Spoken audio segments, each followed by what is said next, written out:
I think we all know that maternal health is an important issue this session. I'm very excited about the work that we've done in the last 2 years between the governor's office, the House, and the Senate to do the improvements we've made. I'm very excited about the improvements we will continue to make this session, and I look forward to working with all of you and working with these fantastic organizations that are putting moms and babies first here in Arkansas. Well, that is State Representative Erin Pilkington recognizing National Maternal Health Awareness Day on the floor of the House. Of course, improving maternal health outcomes in Arkansas is a top priority for lawmakers this session.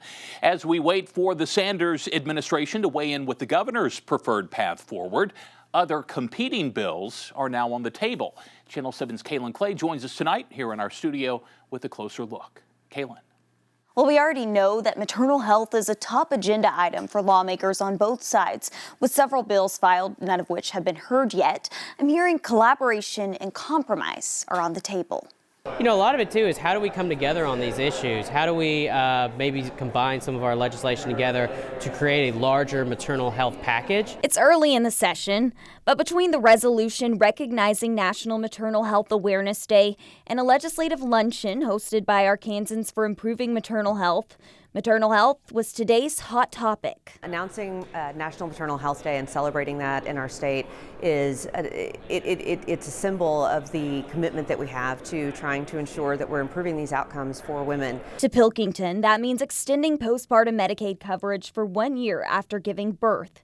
His legislation, House Bill 1004, would provide that coverage through both Our Home, the state's Medicaid expansion program passed in 2021, and for women who aren't enrolled in Our Home, through traditional Medicaid. House Bill 1008, offered by Representative Andrew Collins, would offer all mothers coverage through Medicaid. Representative Ashley Hudson, who's an outspoken supporter of several of Pilkington's bills, but also a Democrat representative alongside Collins, was asked which path she prefers. As long as we can make sure that we're not putting the burden on women to ensure that they get coverage and we take care of those women and their babies, then I'm happy with whatever bill passes. Coverage is the word defining so much legislation.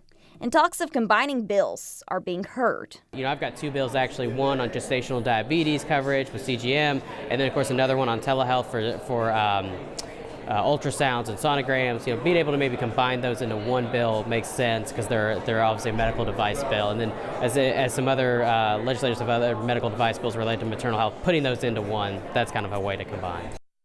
In a state that suffers from lack of care, having some of the most maternity care deserts, with also one of the highest teen birth rates and one of the highest C-section rates, health advocates like the Arkansas Center for Health Improvement and providers from UAMS were present today, placing their trust in legislation and hopeful for years' worth of commitment.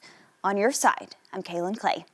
Okay, Kaylin, thank you. Lawmakers tell us that one of the unreported challenges of maternal health in Arkansas is getting women to use the coverage that's available to them to ensure the best possible result.